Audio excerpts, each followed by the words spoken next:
How's everyone doing?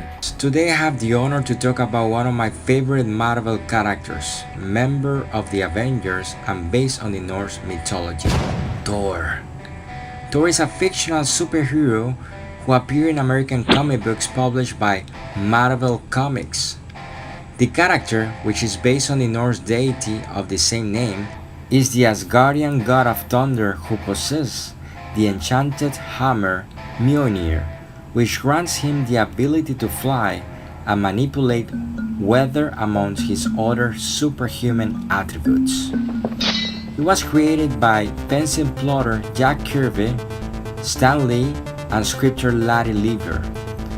Debuting in the Silver Age of comic books, the character first appeared in Journey into the Mystery on August 1962. He has starred in several ongoing series and limited series, and it is a founding member of the superhero team The Avengers, appearing in each volume of that series. As an action figure collector, I have a 3.75-inch size Thor movie figures and a Marvel Legends Series 3 figure 6-inch tall. To understand better Thor's origins, we need to go in depth on regards to his origins based on Norse mythology. Thor was the son of Odin, the god of wisdom, who based on Norse tales was responsible for creating the runes, alphabet, which are used for divination and magic as well. But searching further on their history, we find out that Odin was not simply a regular being. Odin's father Bor was the son of Buri and married with Bestla, a giant, daughter of Ymir. Later, both Odin and Thor will go on and fight against the giants as well, as depicted in the comic books and movies. The Norse Scandinavians were many different kind of people who had different homes. They live in the areas that are now Denmark, Sweden, Norway, Iceland, Greenland, and many small islands in the Baltic Sea and North Sea. These places were their home countries when the Viking Age began around the 9th century. But they were not really an old civilization, but somehow they carry out on their mythology the accounts of gods and giants. And back to Thor, Odin's son, he clearly was significant and associated with thunder and lightning. The idea that men were once living among giants is not new, and that these giants had an offspring with humans just like Odin is not exclusive and only for Norse mythology. There are many similarities between these gods. For instance, just like with Ymir, Odin's grandfather, a giant, Uranus was a giant as well, grandfather of Zeus. He had an offspring of giants who were the Titans, which later Zeus and his brothers had to fight with. In both cases, their offspring had to fight back against their giants' ancestors. The famous fight between the Titans and the gods of the Olympus in Greek mythology.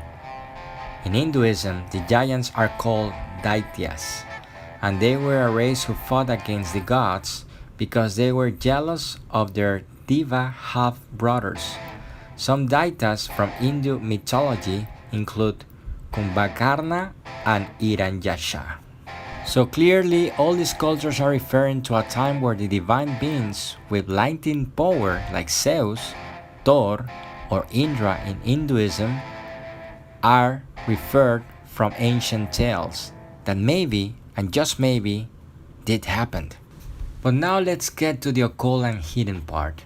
One of the things that I like about this character is that it's based on one of the gods from Norse mythology. This topic always has been really interesting for me, since almost every ancient civilization has beliefs of the existence of gods, which usually are grouped on pantheons, where we have, just like the Norse, a Greek, an Hindu, Egyptian, and Sumerian pantheon to mention some.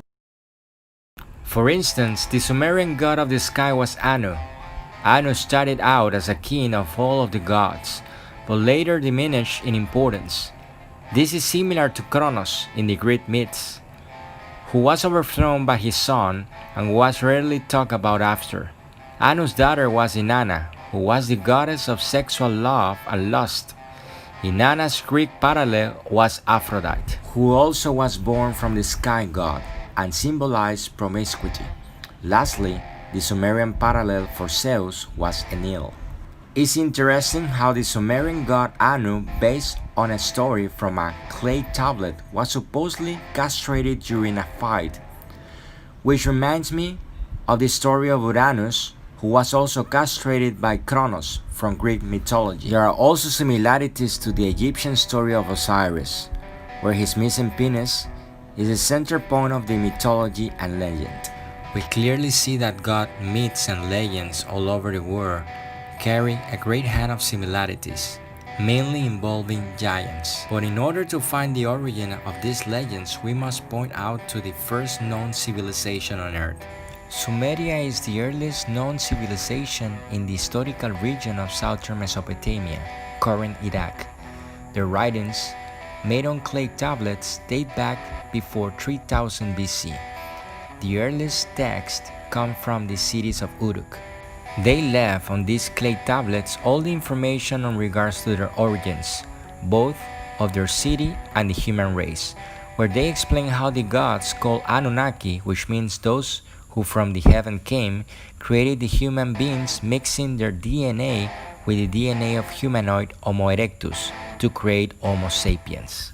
Stories like the flood, the creation of men in the Torah, are really versions of old Sumerian stories.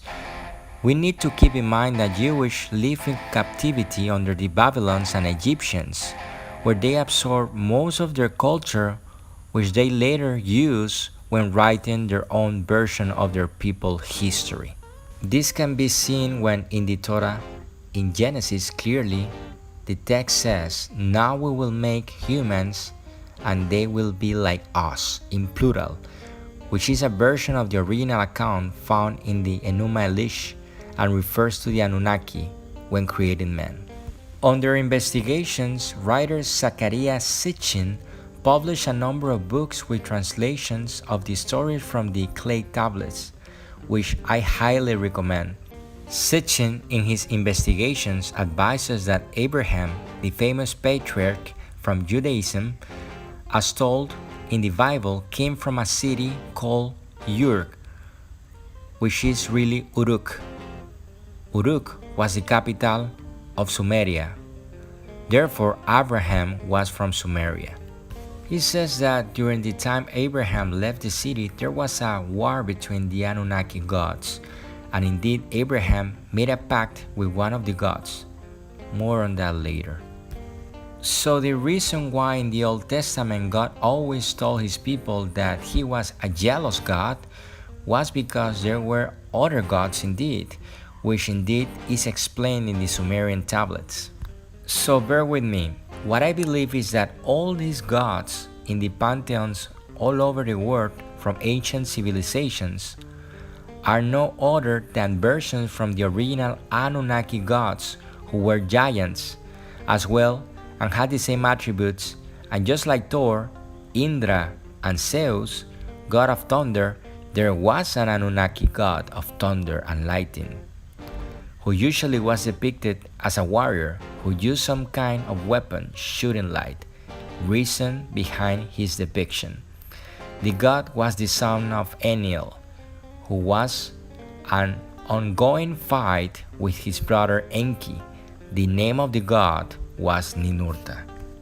On the book The Iran Key, written by Freemasons Christopher Knight and Robert Lomas, on their search of the origins of Freemasonry, they found a research from G.R. Clarke, where on his book, A New Look at King Solomon Temple and its connection with Masonic ritual, he says that based on Clarke and other experts, Solomon Temple, built for Jehovah by Solomon, in size and style, was a carbon copy of a Sumerian temple built to the god Ninurta.